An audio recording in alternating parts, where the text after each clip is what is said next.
jikalau bukan Tuhan sendiri yang mengubah hidup kami. Dan melalui firman-Mu Engkau akan mengubah hidup kami, karena firman-Mu itu hidup, dan perkataan-Mu Tuhan akan terjadi. Oleh sebab itu ya Tuhan, di saat kami mau mendengar firman-Mu, dimulai dengan kami membaca, merenungkan, memikirkan bersama, kami rindu Engkau sendiri secara pribadi lepas pribadi berbicara kepada kami. Tuhan, jamah hidup kami, jangan lewati di antara kami Tuhan, tapi biarlah Engkau menyapa setiap kami pribadi lepas pribadi. Ajarlah kami mengerti kebenaran-Mu. Tolong hamba-Mu ini Tuhan, dengan segala keterbatasan hamba-Mu, agar supaya Roh-Mu yang kudus, yang tidak terbatas itu mampu berbicara. Pakai hamba-Mu Tuhan, dan biarlah Engkau menyembunyikan hamba-Mu ini di belakang salib-Mu, agar supaya Engkau berbicara dengan leluasa, menyapa setiap kami, menolong kami mengerti kebenaran firman-Mu, untuk kami jadikan pegangan hidup kami, untuk kami hidupi tiap hari, sehingga kami pulang dari tempat ini dengan penuh sukacita untuk melakukan firman-Mu. Di dalam Kristus Yesus kami memohon, berbicaralah, karena kami rindu untuk mendengarnya. Amin. Saudara yang dikasihi Tuhan, minggu yang lalu saya membicarakan tentang masalah citra diri dan harga diri. Ya, dalam bahasa Inggrisnya self image dan self esteem. Saudara. Nah, terbentuknya harga diri seseorang, saudara, sangat dipengaruhi oleh citra diri seseorang. Nah, apa yang membentuk citra diri seseorang? Yaitu apa yang ada di sekitarnya, apa yang orang lain katakan tentang dia. Pertama kali mungkin orang yang paling dekat, ibunya, ayahnya. Kalau kita apa yang dikatakan orang tua kita itu membekas dalam hidup kita. Nah, setelah itu kita akan mendengar apa yang dikatakan orang sekitar kita, keluarga besar kita, mungkin guru kita, mungkin teman kita. Yang kedua, saudara, yaitu apa yang kita idolakan. Orang yang menjadi teladan hidup kita, yang kita idolakan itu sangat mempengaruhi citra diri kita. Ya. Yang ketiga adalah apa yang kita cita-citakan. Dan semua itu membentuk tentang saya itu siapa. Nah, saudara, bahayanya kalau setiap orang itu menganggap dirinya, oh saya itu A atau diri saya itu B, karena apa yang orang katakan. Dan itu menjadi umum. Contohnya misalkan, dunia ini menganggap seseorang itu sukses karena diukur dari apa yang dinaikin, apa yang dipunyain, apa yang ditinggalin, jabatan apa yang didudukin, dan sebagainya. Itu menganggap dirinya sukses karena diukur dengan itu. Sehingga banyak orang hidup seperti orang lain mau, karena menganggap bahwa diriku sukses itu seperti orang lain katakan sukses. Iya. Itu sangat berbahaya. Sehingga banyak orang setelah mencapai apa yang dikatakan sekitarnya, oh orang itu hebat, orang itu sukses. Orang itu sendiri mengatakan enggak. Iya. Ada banyak orang yang dunia menganggap orang itu sukses, tapi mengapa diri saya kosong? Sebab, saudara, dia mau hidup seperti nilai-nilai yang ada di sekitarnya, sedangkan nilai-nilai yang di sekitarnya selalu berubah.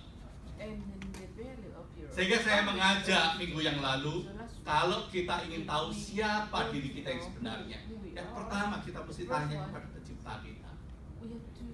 Tuhan ngomong apa dengan kita? Tuhan mengatakan, kamu itu diciptakan segambar. Citranya itu citra Allah. Citra Allah itu tinggi.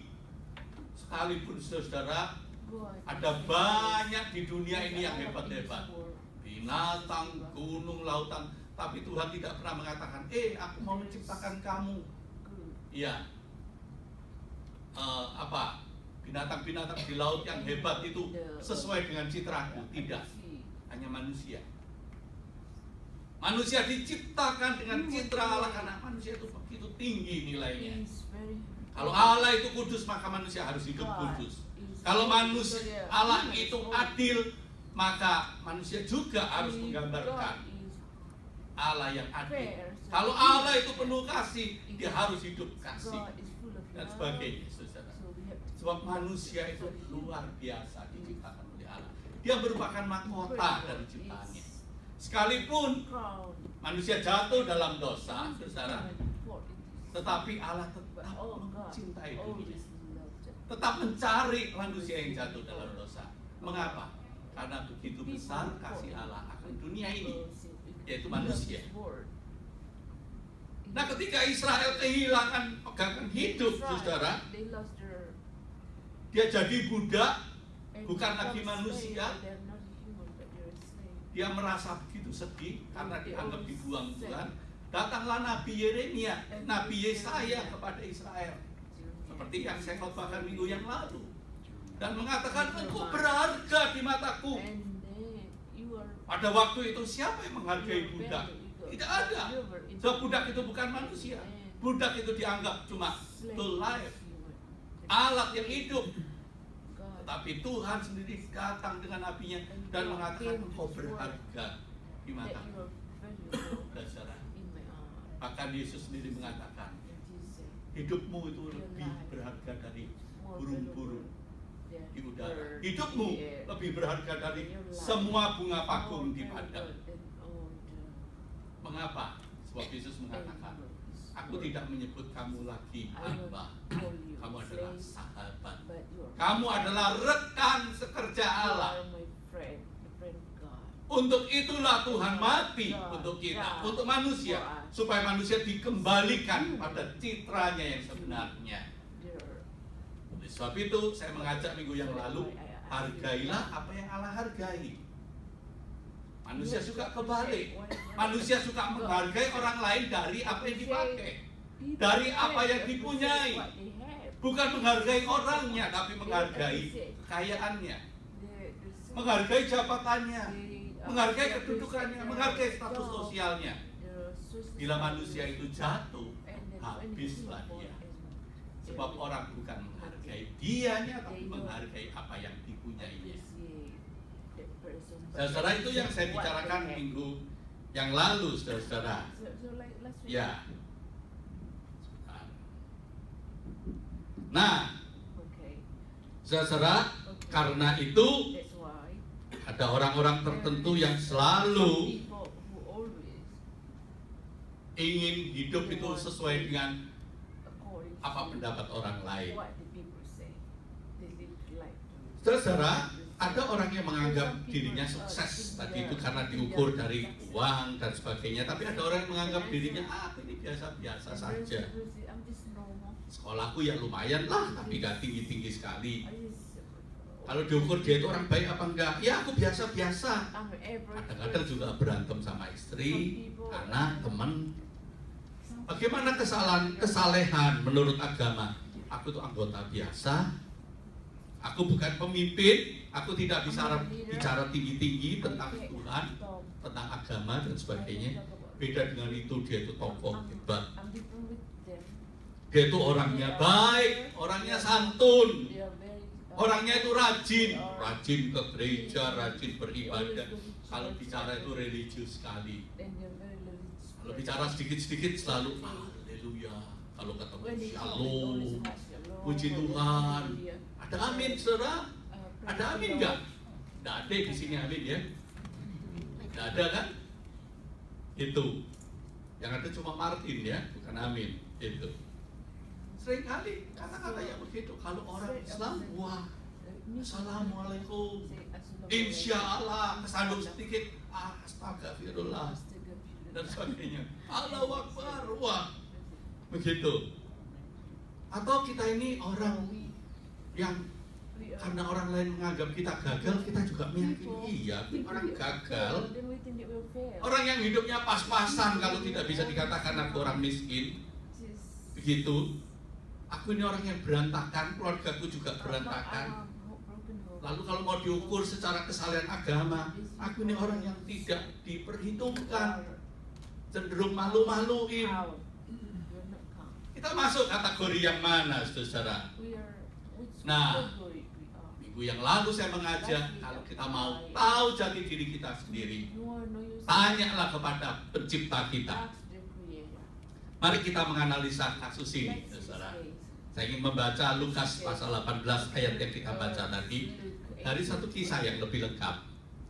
Ada seorang pemimpin bertanya kepada Yesus, katanya, "Guru yang baik, apa yang harus aku perbuat untuk memperoleh hidup yang kekal?"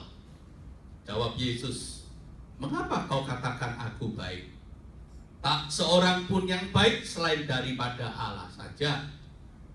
Artinya Yesus mengatakan, kalau kamu menyebut aku baik, aku bukan cuma manusia yang baik, guru yang baik, tapi kamu harus mengakui aku Allah. Itu maksudnya. Engkau tentu mengetahui segala perintah Allah. Jangan berzina, jangan membunuh, jangan mencuri, jangan mengucapkan saksi dusta, hormati ayah dan ibumu. Kata orang muda ini, saudara, seorang pemimpin ini, dia mengatakan, semuanya itu telah kuturuti sejak masa mudaku. Mendengar itu Yesus berkata kepadanya, masih tinggal satu hal lagi yang harus kau katakan, harus kau lakukan. Jualah segala yang kau miliki dan bagi-bagikan itu kepada orang-orang miskin, maka engkau akan peroleh harta di sorga. Kemudian datanglah kemari dan ikutlah aku. Ketika orang itu mendengar perkataan itu, ia amat sedih sebab ia sangat kaya. Lalu Yesus memandang dia dan berkata, alangkah sukarnya orang yang beruang masuk ke dalam kerajaan Allah. Sebab lebih mudah seekor unta masuk melalui lubang jarum daripada seorang kaya masuk ke dalam kerajaan Allah. Dan mereka yang mendengar itu berkata, jika demikian, siapa yang dapat diselamatkan? Kata Yesus, apa yang tidak mungkin bagi manusia, mungkin bagi Allah. Saudara, kita analisa orang ini, saudara. Dan kalau kita bandingkan cerita yang sama dari Injil yang berbeda, maka disebutkan seorang pemimpin tadi yang berlari mencari Yesus, disebutkan dia adalah orang muda menurut Matius. Sudah muda jadi pemimpin, gak gampang.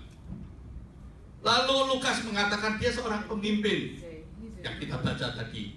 Dan Injil Lukas pasal 8 ayat 23 dikatakan sangat kaya. Bukan cuma kaya. Lukas itu seorang dokter. Dan orang menganggap dari dulu sampai sekarang dokter itu pasti kaya, kecuali Bu Lilis ya. Kayanya di surga. Sangat kaya.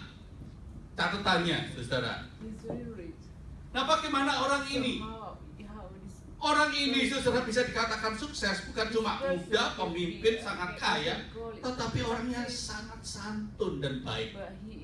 Ketika ketemu Yesus, saudara, dia tuh berlari-lari, ingin menunjukkan sungguh-sungguh kepingin ketemu. Begitu dia sampai di dekat Yesus, dia sujud. Dia menyembah Yesus dan berkata, guru yang baik. Luar biasa. Dia mau mengakui bahwa kamu itu guru. Ya. Guru yang baik. Apa yang harus aku perbuat untuk memperoleh hidup yang kekal? Rendah hati, saudara. Dia mau bertanya, apa yang harus aku perbuat untuk memperoleh hidup yang kekal? Walaupun dia sudah melakukan banyak hal yang baik, tapi dia selalu ingin bertanya kepada orang lain yang dianggap lebih hebat. Apa yang harus aku perbuat? Orang ini rendah hati, luar biasa. Santun, rendah hati, masih muda, kaya raya, punya posisi yang tinggi, saudara. Gimana petaatannya terhadap hukum? Ketika Yesus mengatakan, kamu tahu hukum Tuhan, jangan berzina, jangan membunuh, jangan mencuri, jangan berdusta, jangan hormati ayah dan ibumu. Dia mengatakan, guru, itu sudah aku lakukan sejak aku masih muda. Luar biasa. Jadi ketaatan terhadap hukum Tuhan itu tinggi, dan dia sangat saleh dan religius. Sebab hukum Tuhan itu ditaati sejak masih muda. Apa yang kurang? Menurut ukuran kebanyakan orang di dunia ini, baik orang biasa maupun orang beragama, pemuda yang kaya raya ini adalah orang yang sukses. Tidak ada yang kurang, saudara. Bagaimana jawab Yesus? Seandainya Yesus cuma guru agama biasa yang baik, dia pasti mengatakan, wah, luar biasa. Hidupmu luar biasa. Kamu ini pemuda yang sukses, pemuda idaman yang selalu dimimpikan oleh calon mertua. Hidupmu tanpa celah, hidupmu itu diberkati Tuhan. Sebab saudara, dari dulu sampai sekarang manusia selalu mengukur Tuhan itu mengasihi, Tuhan itu memberkati, diukur dari berapa banyak berkat yang diperoleh. Diukur dari dia sukses atau tidak. Jadi kalau pemuda seperti ini, saudara, pasti guru agama manapun akan mengatakan, kamu itu hidupmu diberkati Tuhan, dicintai Tuhan, luar biasa. Saudara, kamu pemuda yang beruntung, sudah kaya raya sejak muda, dicinta Tuhan. Kalau mati pasti masuk surga. Wah, itu enak, saudara. Tapi apa jawab Tuhan? Tuhan tidak jawab begitu, saudara. Tuhan menjawabnya begini. Mendengar itu, Yesus berkata kepadanya, masih tinggal satu hal lagi yang harus kau lakukan. Jualah segala yang kau miliki, bagi-bagikanlah itu kepada orang-orang miskin, maka engkau akan beroleh harta di sorga. Kemudian datanglah kemari dan ikutlah aku. Saudara, mengapa, saudara? Mengapa Yesus mengatakan begitu? Aneh, janggal sekali. Kekayaannya, saudara, sebenarnya adalah menjadi penghalang utama untuk memperoleh hidup kekal, untuk masuk surga. Loh, apa maksudnya? Apakah Tuhan itu, saudara? Ya, tidak suka kalau kita itu kaya dalam mengikut Tuhan. Tuhan sebenarnya tahu, saudara, apa yang kita sembah, yang kita utamakan, yang bukan Tuhan tapi harta. Itu masalahnya, saudara. Tuhan tahu kebergantungan hidupnya bukan pada Tuhan tapi pada harta. Itu masalahnya.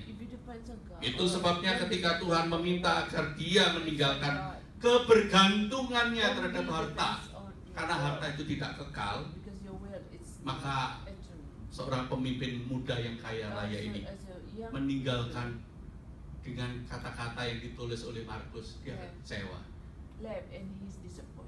Lukas mengatakan dia sedih. Markus mengatakan sebab hartanya sangat banyak. Saudara, apa artinya? Artinya yang pertama, dia punya kebiasaan mentaati hukum Tuhan dengan hartanya yang dan bukan hatinya. Itu persoalannya. Dia mentaati hukum Tuhan dengan hartanya, bukan hatinya. Dia mencintai sesamanya, juga kedua orang tuanya yang dia hormati sejak masa mudanya, hanya dengan kekuatan uang dan bukan hatinya. Dia menilai segala sesuatu. Mungkin menilai calon istrinya juga, termasuk menilai hidup kekal dan surga hanya dengan uang. Kekayaannya itulah Tuhan yang sebenarnya. Tempat dia bergantung, yang menjadi andalan hidupnya. Saudara, ketika dia diminta melepas hartanya yang sangat banyak itu, dia menjadi kecewa, sedih, dan pergi meninggalkan Tuhan. Sebab tangannya itu terlalu erat menggenggam hartanya.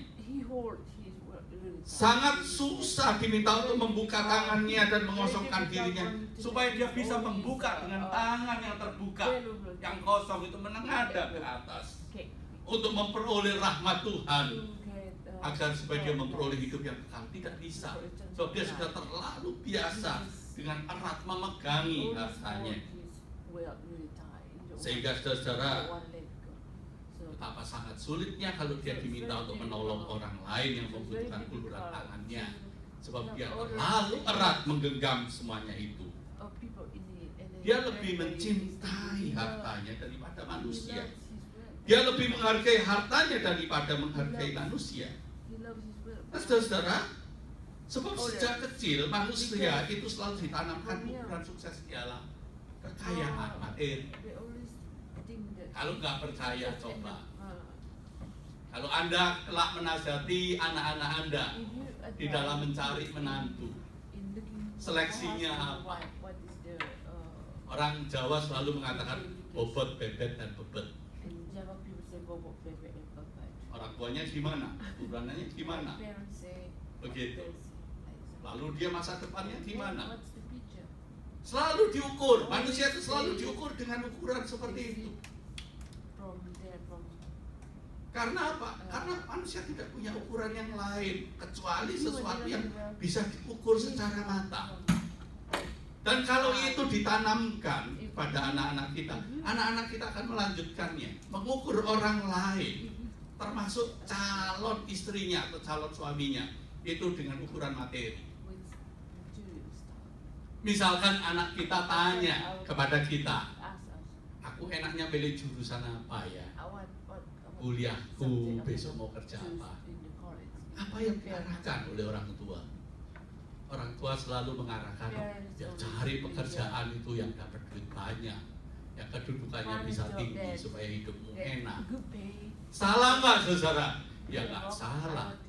Tapi kalau cuma berhenti di situ, saudara, maka kita tidak sadar menanamkan bahwa yang utama itu materi. Begitu.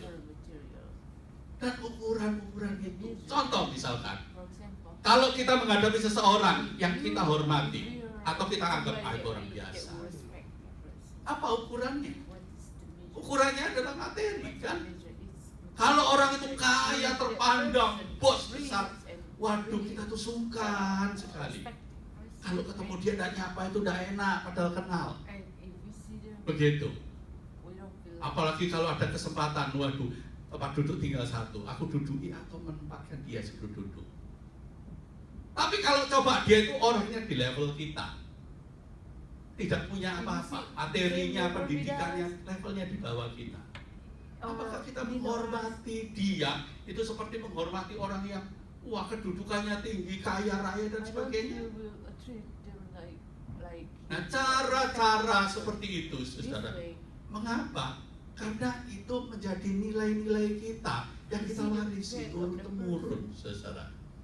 Nah, kebiasaan itulah yang seringkali dilakukan oleh manusia sehingga orang itu sejak kecil selalu mengukur kesuksesan dengan materi. Sebab dengan materi kita bisa membeli jabatan. Dengan materi, dengan kekayaan kita bisa memberi penghormatan, penghargaan, popularitas, sanjungan, kekaguman orang terhadap diri kita. Bahkan ukuran hidupnya, dicintai, diberkati, atau disayang Tuhan itu diukur dari materi.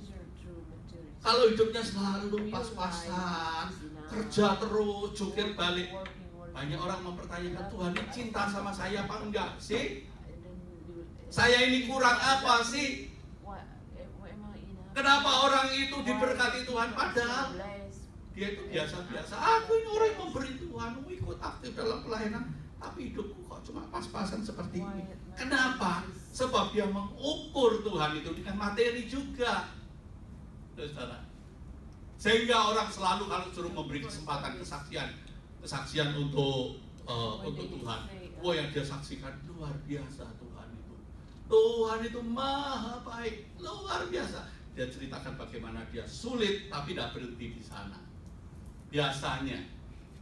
Sebab kalau kita menyaksikan Tuhan itu luar biasa. Saya itu kena sakit kanker, sekarang saya tidak sembuh. Tuhan memvonis hidup saya tinggal sebulan. Tuhan itu luar biasa. Laku nggak kesaksian seperti ini? Nggak laku. Yang laku itu adalah Tuhan sudah, dokter memvonis saya hidup saya tinggal seminggu. Ternyata sekarang saya sudah hidup 10 tahun. Ketika di scan kembali, kanker sudah tidak ada. Tuhan itu ajaib. Selalu yang disaksikan adalah kesembuhan yang sifatnya fisikal. Saudara, itu cara manusia menghargai Tuhan. Gereja yang sukses juga diukur dengan gerejanya ICC ini makin lama makin tidak sukses ini. Bangkunya banyak kosong ini. Mulai semester ini kemana semua ini orangnya. Sebab gereja yang sukses itu diukur dengan banyaknya jemaat yang hadir. Harus diakui ini. Gereja ICC tidak sukses.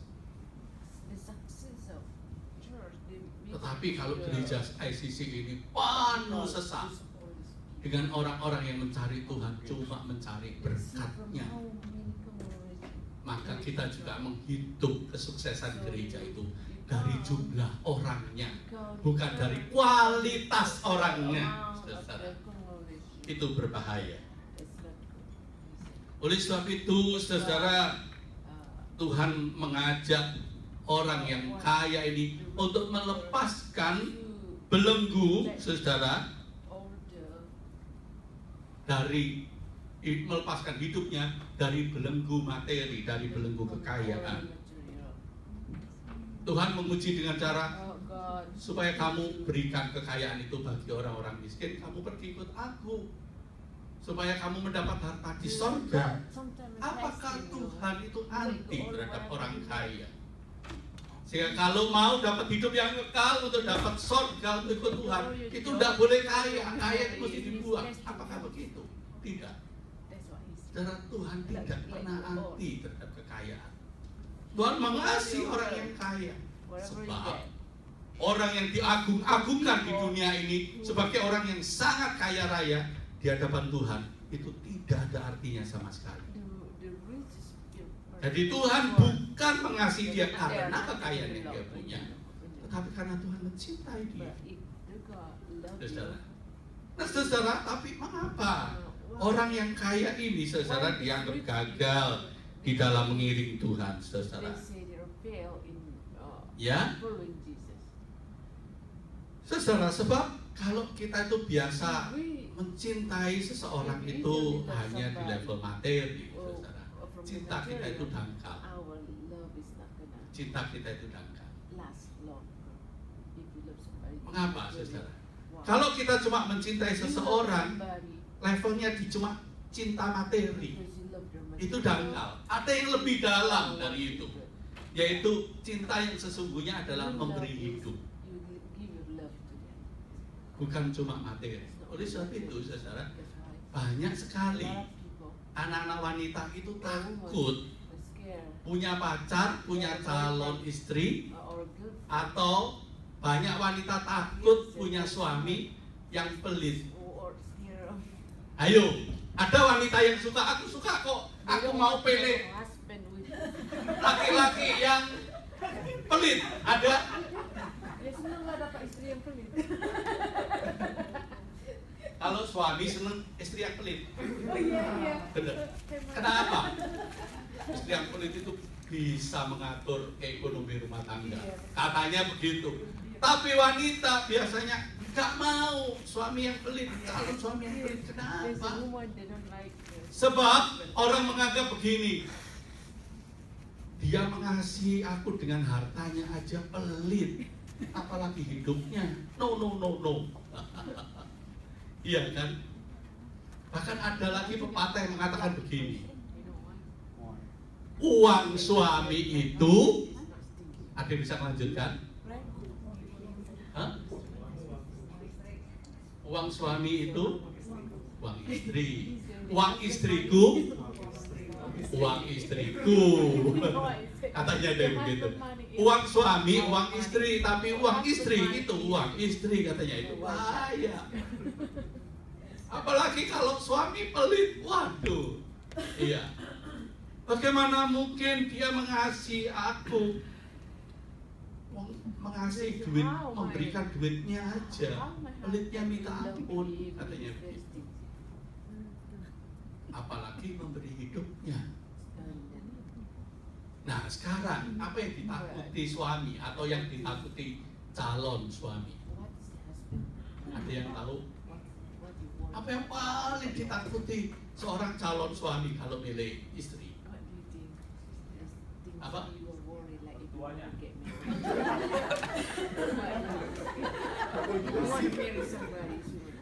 Kenapa?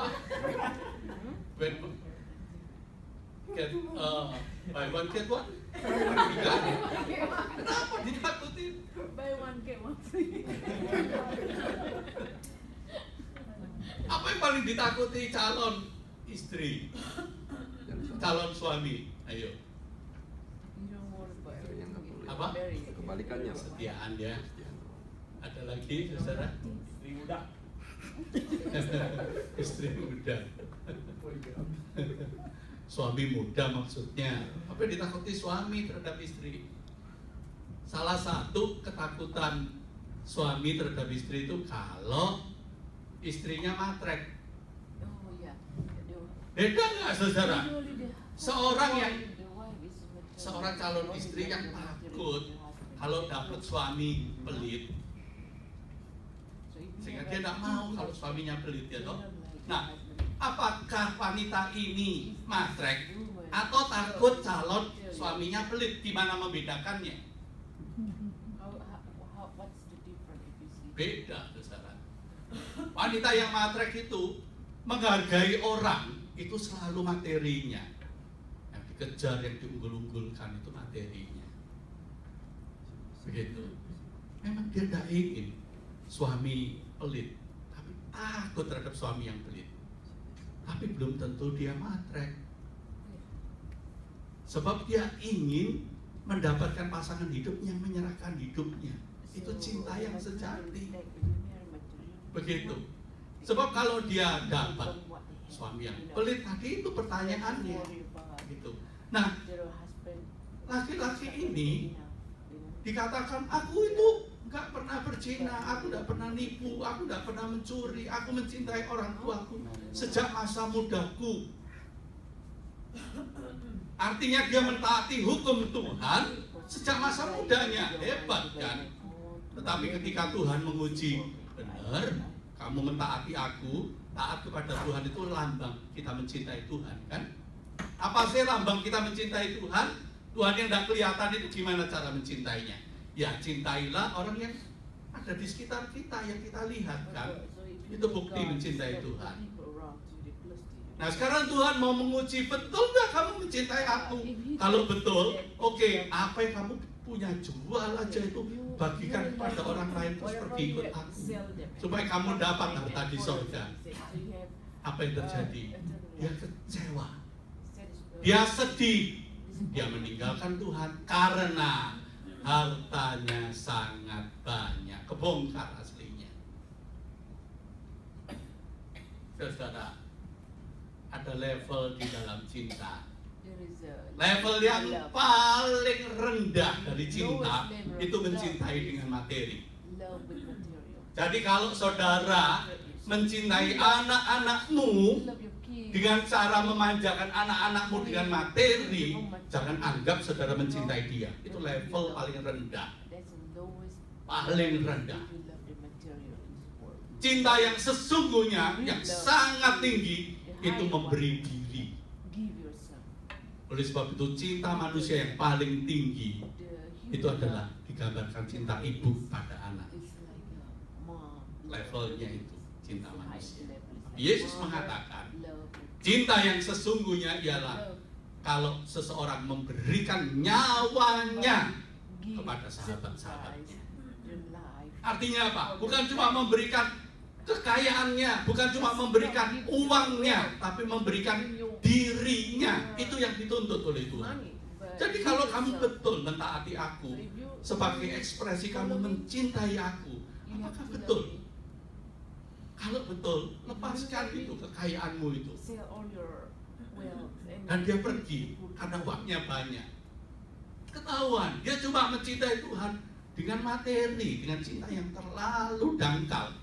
Padahal Tuhan ingin memberikan, meminta cinta dengan penyerahan hidup sepenuhnya. Mengapa? Sebab Tuhan sudah memberikan sepenuh hidupnya untuk kita semua sebagai sahabat-sahabatnya. Ini masalahnya. Saya memberikan satu ilustrasi ya saudara. Saudara, saya mempunyai seorang kenalan, punya 3 anak saudara. Dan kenalan saya ini saudara selalu menceritakan 2 anaknya. Yang satu nggak pernah diceritakan. Waduh, luar biasa. 2 anaknya ini memang hebat-hebat. Pendidikannya tinggi, karirnya bagus sekali, kaya, ternama, keluarganya baik sekali, saudara. Luar biasa. Sehingga saya kagum dengan teman saya ini. Kalau menceritakan begitu antusias, luar biasa. Anakku yang ini, cucunya punya anak begini, pekerjaannya begini, luar biasa. Pertanyaan saya, kenapa sih kok tidak pernah ceritakan anak yang satu ini? Kenapa saudara? Ternyata saudara, anak yang satu ini saudara, karirnya gagal, hidupnya sulit, keluarganya berantakan. Berapa kali mencoba berkeluarga, berantakan lagi. Tidak bisa memberi bantuan keuangan ketika umur dia tua.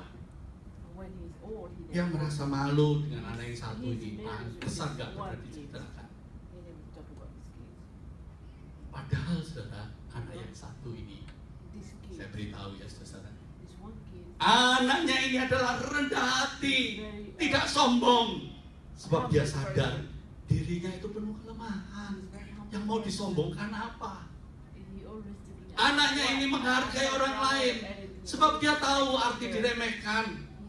Anaknya ini ringan tangan, suka menolong orang lain, sebab dia tahu artinya susah. Anaknya ini bisa mendengar keluh kesah orang lain, sebab dia tahu arti tidak didengarkan. Anaknya ini bangga kalau punya teman-teman yang jujur, sebab dia tahu arti tidak dianggap oleh orang lain. Anaknya ini hidup bersahaja, sebab dia sadar dia tidak punya apa-apa untuk dipamerkan. Anaknya ini saudara maklum terhadap orang tuanya, sebab memang dia belum bisa membalas budi orang tuanya secara materi. Maklum kalau papaku tidak pernah bangga dengan aku. Anaknya ini saudara, kalau orang tuanya sakit, dia tidak bisa keluar biaya untuk mendukung orang tuanya. Saudara-saudaranya yang 2 itu, yang hebat itu, memberi dukungan materi untuk biaya dokter, untuk obat, untuk rumah sakit yang makin hari makin mahal. Tapi kalau saudaranya minta dia ngantar orang tuanya ke dokter, sebab saudara-saudaranya penuh kesibukan, dia bergegas, dia mengiyakan, sebab dia merasa itulah satu-satunya cara dia untuk bisa memberi kesempatan. Itulah satu-satunya cara dia diberi kesempatan untuk berpartisipasi jadi supir untuk nyetir mobil papanya. Bila papanya opnam, saudara, yang jaga tiap malam dia. Sebab saudara-saudaranya sangat sibuk dengan pekerjaannya. Anaknya ini, saudara-saudara, kalau dikeluhi orang lain atau orang tuanya, biasanya cuma dengar, diem, dan bawa setiap keluhan itu pada Tuhan bersama dengan beban-beban hidupnya. Anaknya ini, saudara, pengen sekali berumah tangga lagi, dapat istri yang bersahaja, biasa-biasa saja, yang mau menerima dia padanya. Anaknya ini, saudara, kalau ke gereja datang paling duluan, bukan paling telantan ya. Ini bukan sindiran loh ya. Sebab saya nyiapkan khotbah ini, saya tidak tahu siapa yang terlambat ya. Tapi ayo kita mulai lagi. Komitmen kita yang lalu adalah 11:45 kita mulai bagian ya. Tapi saya ceritakan anaknya ini, kalau ke gereja datang paling duluan, mengapa? Supaya dia bisa cari duduk di tempat yang paling pojok, agar tidak jadi perhatian banyak orang. Dan tujuannya apa? Dia datang duluan, supaya dia tidak jadi perhatian orang, cari tempat yang paling pojok, saudara. juga dia bisa bersiap untuk doa. Sebelum ibadah dia mau mempersiapkan hati dia untuk berdoa. Dan saudara, kalau diperhatikan saudara, saya nggak ngerti apa yang didoakan. Tapi begitu dia berdoa di pojok itu, selalu begitu khusyuk banget. Cukup lama sekali dia berdoa. Kira-kira apa yang didoakan? Apakah dia mengatakan, Tuhan, terima kasih aku bukan seperti pelacur itu. Tuhan, terima kasih aku bukan seperti pencuri itu. Aku sudah berpuasa sekarang Tuhan, seminggu 3 kali dan sebagainya. Aku sudah memberi persembahan. Apakah mungkin seperti itu, saudara? Dia begitu khusyuk di dalam doanya. Saya nggak tahu apa yang didoakan. Tetapi saudara, kalau saudara punya anak, mana yang lebih berharga? Anak saudara yang mencukupi segala kebutuhan biaya sakit, biaya obat dan sebagainya. Tapi kalau datang cuma sesekali nengok beberapa menit atau 1 jam, gimana Pak? Sehat? Oke semua ya? Ini sakit, oke. Bapak ke dokter ya Pak? Dokter mana itu? Kayaknya tulang belakang loh. Tapi sorry Pak, gue gak bisa nganter nih. Nanti minta adik aja nganter ya Pak. Oke, nanti biayanya berapa tak tutup semuanya. Dia cinta kan sama kita sebagai orang tua. Cinta. Tetapi di levelnya materi. Tapi anak yang satu dia tidak punya bapak. Tapi ketika bapaknya berkeluh kesah sakit sih, oh ya sakit ya Pak. Dia dipegang, diurut-urut. Tak doain ya Pak ya. Tuhan pasti sanggup nolong ya Pak ya. Gimana Pak penaan? Lumayan, tapi Bapak perlu ke dokter. Yuk antar Pak. Luar biasa. Anaknya yang satu ini memberi diri. Memberi diri. Saudara, yang dirindukan orang tua adalah memberi dua-duanya memang. Ya materi ya, jangan pelit-pelit. Tapi juga memberi diri itu jauh lebih berharga. Dan Tuhan juga merindukan itu. Jadi kalau ada orang yang mengatakan aku mengasihi Tuhan, tapi uangnya pelitnya minta ampun, pertanyaannya kembali, ngasih duit aja susah, apalagi memberi diri, nonsen. Pasti nonsen. Iya. Cuma firman Tuhan dari ayat yang kita baca ini ingin mengajar kita bahwa Tuhan mengasihi kita dengan memberi seluruhnya untuk kita, maka kita pun juga dipanggil untuk memberi diri kita sepenuhnya. Seperti orang tua kita juga mengasihi kita sepenuhnya, kita juga dipanggil untuk memberi diri. Saudara-saudara, itu level cinta yang tinggi. Mengapa begitu? Mengapa?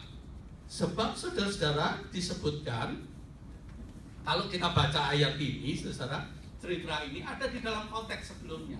Konteks itu artinya apa yang menyebabkan cerita ini terjadi. Ada di dalam Lukas pasal 18 ayat 9. Bunyinya seperti ini. Dan kepada beberapa orang yang menganggap dirinya benar dan memandang rendah semua orang lain, Yesus mengatakan perumpamaan ini. Ya, ada perumpamaan itu, setelah itu ada perumpamaan. Yesus panggil anak-anak, setelah itu ada peristiwa orang kaya yang lari cari Yesus ini. Konteksnya di sana. Yaitu konteks permasalahannya yang menyebabkan cerita ini diangkat adalah ada orang-orang yang mengangkat dirinya dan memandang orang lain rendah karena menghargai orang sebatas materi, sebatas harta, bukan diri orang itu sendiri. Saudara-saudara. Dan firman Tuhan yang ada di dalam Roma pasal 14 ayat 17 sebagai penutup, firman Tuhan mengatakan begini, sebab kerajaan Allah bukan soal makan dan minum. Makan dan minum itu artinya materi. Kerajaan sorga itu bukan soal makan dan minum. Sebab soal perut, soal apa yang kita pakai, itu suatu hari pasti kita tinggalkan. Kerajaan sorga bukan masalah itu. Kerajaan sorga, hidup yang kekal itu masalah kekekalan. Sehingga kerajaan sorga itu dikatakan, kerajaan sorga itu soal kebenaran, damai sejahtera, sukacita oleh Roh Kudus. Atau kalau saya simpulkan, kerajaan sorga itu soal karakter hidup baru. Hidup yang dipenuhi dengan damai sejahtera, hidup yang dipenuhi dengan sukacita, hidup yang dipenuhi dengan kebenaran. Sehingga saudara, kalau saudara cari calon menantu, cari calon istri, cari calon mertua dan sebagainya, carilah karakternya, bukan hartanya, bukan bendanya, saudara. Karakternya. Apakah karakternya adalah karakter hidup baru atau hidup lama? Itu penting. Sebab kerajaan sorga itu persoalannya adalah kebenaran, sukacita, damai sejahtera. Amin. Mari kita mengambil satu.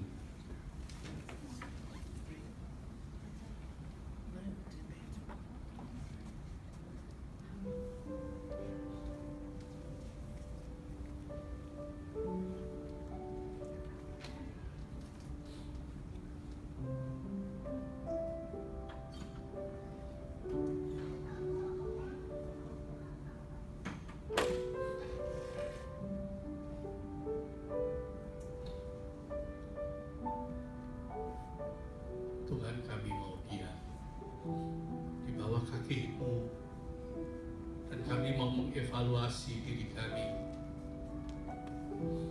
Apakah kami menghargai istri kami, suami kami, anak kami, orang tua kami,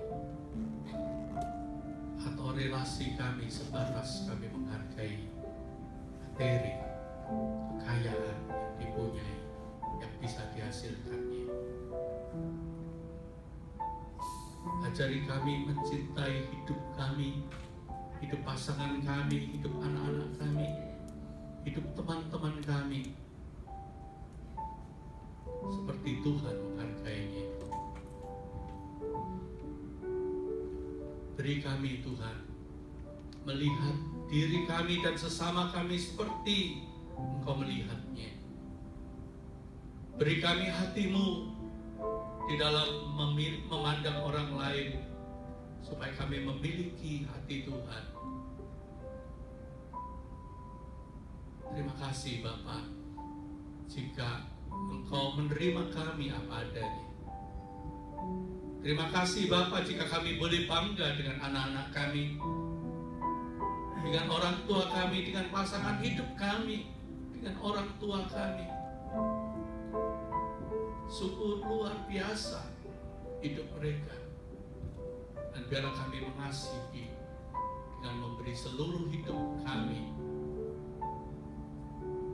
Juga kami rindu mengasihi Engkau dengan memberi seluruh hidup kami. Terima kasih Tuhan. Kami rindu memiliki kasih yang sejati dan dikasihi dengan kasih yang sejati juga. Dalam Kristus Yesus kami berdoa, berikanlah kasih yang sejati itu, sebab itu bukan berasal dari diri kami sendiri. Amin.